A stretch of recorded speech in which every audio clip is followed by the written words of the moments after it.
We are super excited to re-air this conversation that we had back in April 2024 with Diane Gould about pathological demand avoidance. We knew this was an episode that we wanted to draw further attention to, and that was only reaffirmed when 2 weeks ago I did a virtual webinar about kids who are twice exceptional, and almost every other question was about pathological demand avoidance. Oh, that's interesting. And how executive functioning skills are impacted, and what do we do for those kids? Also known as PDA. Not public displays of affection. Correct. No, we're talking about pathological demand avoidance. And that talk and those conversations and those questions that I was being asked really affirmed for me that this was a topic that is in the zeitgeist right now. Yeah. And this is something that people are talking about. This is something that parents and kids are experiencing. And as we build understanding of this idea and this diagnosis, we can work together collaboratively to support these kids and these parents and these family units, which is ultimately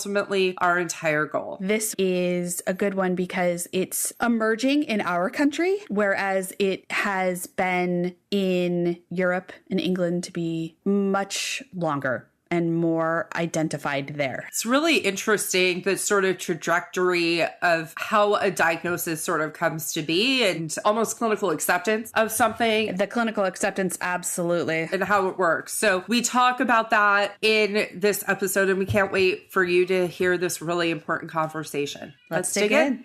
You want to learn faster, but sometimes working harder is just not the answer. You have to learn smarter. The Educational Therapy Podcast. Smarties, today we are excited to welcome Diane Gould to the podcast to discuss pathological demand avoidance. She shares how she got interested in PDA, her involvement with bringing awareness of PDA to the United States, and how behavioral strategies don't typically work for those with PDA. She explains about how those with pathological demand avoidance avoid tasks as a matter of can't, not won't. She shares some ideas about how to support those with PDA through building trust, prioritizing connection, and prioritizing collaboration through partnership and the sharing of demands. We would love for you to connect further with Diane. We found out during the recording of this episode that she will be releasing a book this summer, so we will be excited to have her back. You can find all her contact info in the show notes to this episode. Let's dig in.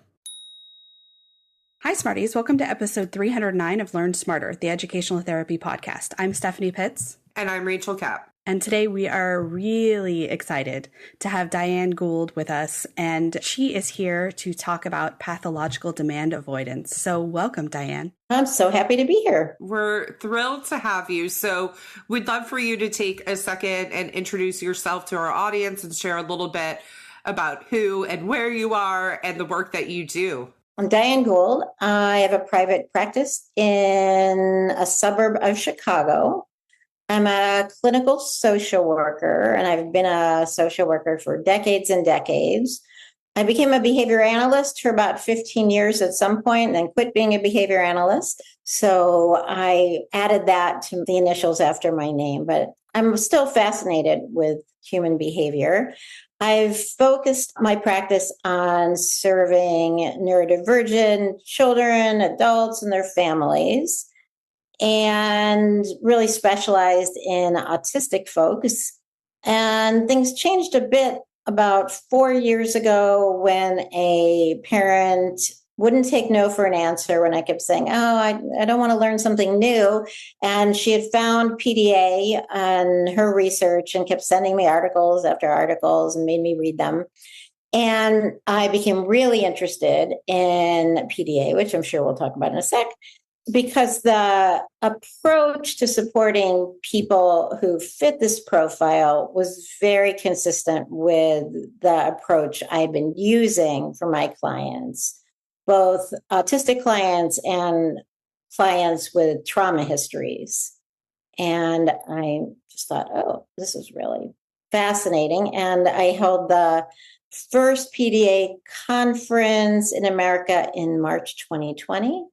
And now we've had an annual conference since, and the interest has just grown and grown and grown. Good timing on that conference. Yeah. And our speakers came from the UK. So we got them on the last flights back. Wow. Oh, how stressful. Yeah, we bought all the hand sanitizer in the hotel gift shop. Oh, wow. It was really stressful, but in some ways it was fortunate because when the world shut down the week after, it gave me some time to step back and pause because at the first PDA conference, it became apparent that it needed to be a beginning, not an end. And I had only really thought as far as having this conference. So I was able to get a website up and running so families could, show people it and say, look, it's a real thing that even has a website. Mm-hmm. Got a lot done over the pandemic. Well, amazing. A productive pandemic for you. Yes. That's how I found you. Oh, really? I have a client that has PDA, and I started researching more, and then I saw the stuff in the UK, and then I said, there has to be something here. And so then I put in North America, and then it came up, and then there you were, and I was like, she's it. She's who we want. Well, I did it totally on my own until recently, and now we have some part-time people and volunteers. Good for you. That's awesome. The first years, I just kind of punted. Yeah. We all do. You fake it till you make it. Yeah. Exactly. Yeah, the first conference, I had books to sell, but I had no way of taking payment. Like, how do we buy it? I'm like, I'm a social worker. I don't know how to do this stuff. So I'm learning as I go. There you go. Amazing. So let's start with what is PDA? Because Steph was said, we're going to have someone come on the podcast and chat about PDA. And I'm thinking public displays of affection. I'm like, oh, Steph, that's really not in our lane. Okay, so she's wearing a shirt. PDA, and it says, it's not what you think. That's hilarious. Yeah, it's really embarrassing. It's not great initials. And unfortunately, the name's not great either. Okay. So it stands for Pathological Demand Avoidance. And now many people are using the name Pervasive Drive for Autonomy instead. So that's the preferred name. But since we're kind of trying to start this movement, we thought we can't mess with the name.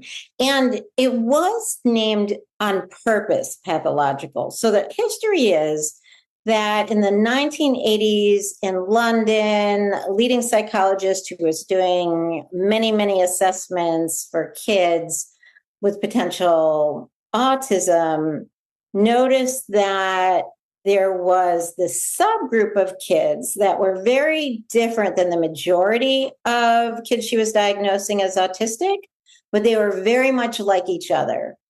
And one of the characteristics that stood out for her in this subgroup, which she named a profile, was that they had demand avoidance.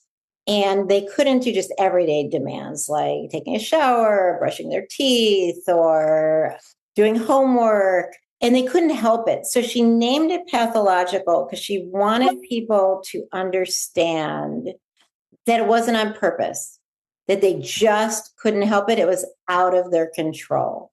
So she on purpose named it pathological. But now that's pushed back. Okay, so now we have what pathological avoidance. At least how it started. So I can tell you a little bit more about it. Do you want me just to tell you some more basics? Yeah. Assume we and our audience don't know anything about it. Okay. So as I said, in the 1980s, that the psychologist started talking about this subgroup or profile of autistic people.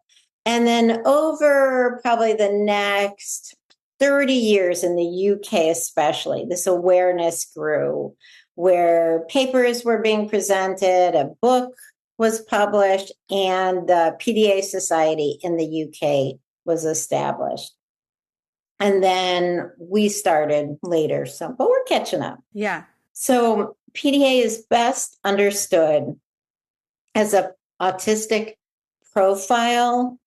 We don't consider it a standalone profile, which means a PDA person is also an autistic person, but not all autistic people are PDA.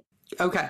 So you've got this demand avoidance and drive for autonomy. And the demand avoidance is a key characteristic, but it's not everything. And what's important for people to understand too is that expectations are demands. So it's not just what you're told to do. Expectations are demands, but things you want for yourself can be demands. And sometimes even internal components like hunger or thirst can be demands. Okay. So how does this show up in kids? How does it show up in adults? Is it different? What does it look like? It's not that different from adults to kids. And these individuals have that drive for autonomy. They like to learn on their own. They're usually creative and have many interests. PDA people often are very socially motivated. They like being with people, even though sometimes there's issues in relationships or understanding the social landscape because they're autistic. But on the whole, they're very social. PDA people are often very talkative. They make eye contact. So when parents take their child or an adult goes for an assessment because they think they're PDA or they think they're autistic, they're often told they can't be autistic because they make eye contact, they have friends, they're really social, they're talkative. Mm-hmm. And parent after parent over the years have talked about thinking their child was autistic but couldn't get a psychologist or their child's school to agree that the person was autistic because it looks different. It's also much more inclusive of girls and women because our kind of typical understanding in America of autism is really a behavioral checklist that is kind of based on boys and men. Yeah. So it's a much broader, more accurate way of looking at autism. And it also means that sometimes people who fit this profile aren't diagnosed or they're not picked up, so they're kind of left alone to suffer because people don't recognize their needs. And PDAers understand the expectations, so they really try to please. So they might make excuses when they're told to do something or negotiate or lie or yeah. Right. You know, and they're accused of all that because they don't want to just blatantly refuse. So they use their social understanding to kind of navigate things. One of the things that makes it really hard with this population is that because PDA kids understand the expectations, many kind of hold it together in school and just try not to get noticed. And then they come home and fall apart, or even in the car, their parents pick them up and they fall apart in the car because they've held it together. And then they can have huge meltdowns, emotional displays at home. And when the parents talk to the school about that their child has all these needs and needs supports, they're told by the school, like, well, he's perfect at school, or she's an angel. It must be a home problem, it must be a parenting problem, just being more strict or disciplined more, set, boundaries and limits. And one of the things we know about these kids who have high anxiety, they all do, and a need for control, because that's what helps with anxiety, is that PDA individuals do not benefit from rewards or consequence. They can't handle praise. So all the behavioral kind of strategies used for autistic students not only don't work, but they can make things worse for PDA individuals. Okay, so I want to hear more about this because I think it's important. And when I'm thinking about my client in particular, it's how to help at home and help her because she can't really explain why she can't do it or isn't doing it. Right. And a lot of individuals, autistic and PDA individuals, they're not really strong in terms of interoception, feelings, emotions, understanding their body, especially to a point that it can be at a conscious level. Yeah. Being able to articulate it too. And a lot of PDAers don't know why. It's just they can't. So one of the big things we say in the PDA world is it's a question of can't, not won't. So if a teacher say, well, he won't do his math assignment or do their homework, we always say it's can't. They can't do it because PDAers often want to do their work or they want to go to school and they can't. Around the 70% of PDAers don't attend school regularly. Wow. That's a high number. Really. So they're homeschooled or unschooled, or in high school they drop out and then take a GED later. Okay. Again, it's not because they don't want to go. And one of the patterns that is really striking with this population and unique to this population in my experience is often when the kids stop being able to go, they can't get out that door. Often they have had zero problems at school. So it comes as such a shock to the school. Like we thought he was okay. We thought she was doing fine because they hold it together and mask during school until they can't do it one more minute. Is there a typical age where this sort of emerges? Not really. I know 3-4-year-olds. Wow. Let's talk about how it's not a diagnosis. Yeah, there's a bunch of people who want PDA to be a standalone diagnosis and be in the DSM. To me, that's such a lower priority. I think it's fine with it being a profile of autism, and autism is a diagnosis and is in the DSM. It is improving that more psychologists who do assessments and diagnose and doctors understand PDA and view autism more broadly, including the PDA profile, and then make sure their recommendations fit PDA kids and adults. They don't just acknowledge the PDA profile and then go back to the traditional autistic recommendations that are not going to help and are going to hurt. My question is, can someone be PDA but not autistic? So there's differences in opinion. Okay, because I saw a little bit about it online, which is why I'm very interested. Yes, there's differences of opinion. So some of us are purists and say you can't be PDA without being autistic. Okay. Some people who I respect think you might be able to be PDA if you have a nonverbal learning disorder. Okay. But I know online and stuff, people are saying, oh, maybe some ADHDers also have PDA.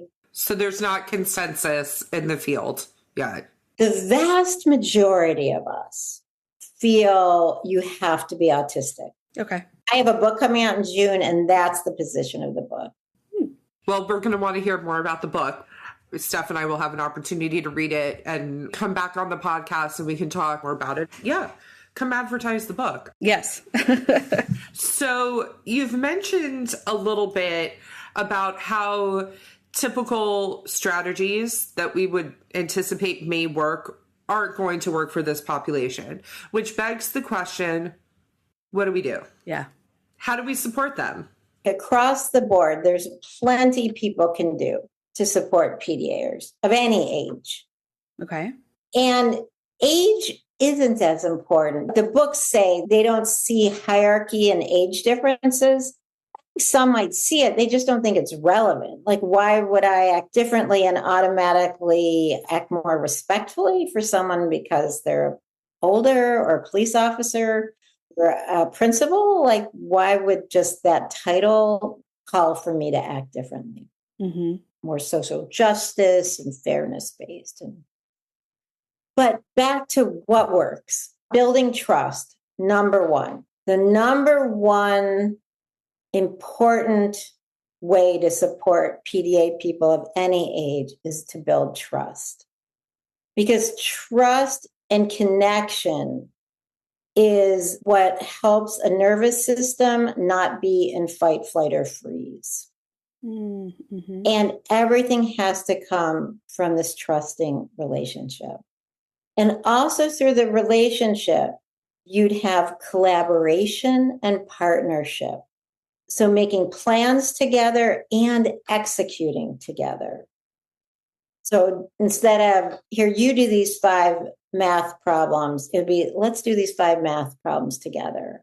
Or you work it out and I'll write it down. Or however it works, partnership. And that goes from cleaning the bedroom, washing the dishes, or schoolwork. Partnership and collaboration. And the collaboration can look like, do you think we can do multiplication today, or do you think that's better another day? I think those are really important. Partnership and collaboration and sharing demands. It's really hard for lots of PDA people to be bored. And I think making the work engaging and interesting without a lot of redundancy. Mm-hmm. Redundancy, and a lot of our schoolwork is really redundant. I think that's hard for kids. And they usually have tons of interests and they love to learn. So there's a lot to build on. Making things more playful can make a difference. Sometimes even as a challenge. Yeah. PDA people are generally really creative and imaginative. So using imagination. PDA individuals often go into fantasy or roles to avoid complying with demands, but they also can go into fantasy and roles to comply with demands. It's the same as negotiation. Some people negotiate to get out of demands, like I'll do it tomorrow or I'll just do it this way. But PDA people often negotiate to be able to meet a demand. So if you would say, all right, you can have a 10-minute break on your iPad, they might say 15, because that will allow them to be able to get off in 15, to have things more under their control. I see. I think giving an out for PDAers makes a big difference. I think if someone feels trapped, they might not be able to go to a session or even go to school, and have a way out can really make a difference. And they have to trust that you're not going to push them. You're not going to say, well, one more, or just do this and then we can quit.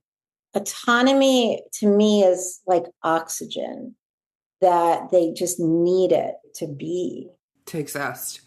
So to sort of sum everything up, I certainly didn't know about this before Steph brought it to my attention, and I would imagine it's not super well known amongst our audience. So what is it that you want everybody to sort of know and understand about PDA?